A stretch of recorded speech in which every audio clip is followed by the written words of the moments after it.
Multi-organ yoga prepared by Sensodyne and Women. Blog Zebra Mansukh વસાવાએ કર્યો વહીવટી તંત્ર પર ગંભીર આક્ષેપ। ભરૂચના ઝઘડિયામાં ચાલતા રેતીના વાહનોને લઈ વિપક્ષે નહીં પરંતુ ભાજપના જ નેતાએ વહીવટી તંત્ર પર આક્ષેપ કર્યા। ભરૂચ લોકસભા સીટના ભાજપના ઉમેદવાર મનસુખ વસાવાએ ઝઘડિયામાં ચાલતા ઓવરલોડ રેતીના વાહનોને લઈ વહીવટી તંત્ર પર ગંભીર આક્ષેપો કર્યા। મનસુખ વસાવાએ ઉમલ્લા ગામની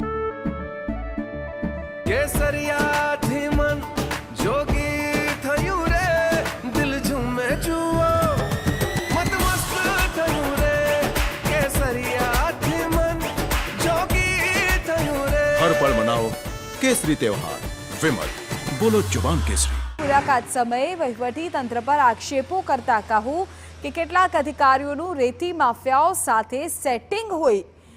રેતીના ઓવરલોડ વાહનોમાં ડીડીઓ, ટીડીઓ, આરટીઓ, ભૂસ્તર વિભાગ, પોલીસ સહિત તમામ અધિકારીઓની મિલીભગત છે।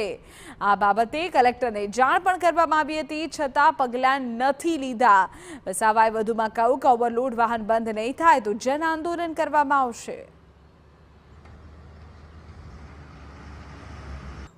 રાજપીપળાથી ભરૂચ સુધી બંને સાઈડ પર મોટા મોટા પર્વતોની જેમ રેતીના ખડકો કરી દેવામાં આવ્યા છે। જિલ્લા વિકાસ અધિકારીનું કેટલાક લોકોએ મને કીધું કે જિલ્લા વિકાસ અધિકારીઓની સેટિંગ છે, ટીડીનું સેટિંગ છે, આરટીઓના અધિકારીઓની સેટિંગ છે, અહીંના પીએસઆઈ રાજપાડીના પીએસઆઈ ને ઉમલાના પીએસઆઈ નું સેટિંગ છે। લોકો ખુલ્લેઆમ કે છે, આ લોકોની વાત કરે છે, અમારા મોડીની વાત નહીં, લોકોની વાત છે ને। લોકો ક્યારે કહેતા હશે કે જાહેરમાં બધું ચર્ચાતું હોય અને આ પ્રકારના જે ધંધો કરનારા લોકો રેતી વ્યવસાય સાથે ઓવરલોડ વાહનો જેએમડીસી માં ફરતા હોય, બધા જ લોકો બેફામ રીતના ચાલે છે, બે રોકટોક, એના કારણે લોકો ખૂબ ત્રાસી ગયા છે અને બધા જિલ્લા કલેક્ટર સાહેબને પણ આનું ધ્યાન દોર્યું છે, પણ કલેક્ટર સાહેબે પણ પગલા નથી લીધા। બંને પીએસઆઈ ને વારંવાર આ વિસ્તારના પ્રતિનિધિએ જાણ કરી છે। prepared by Sensodyne and Women. Blog Zebra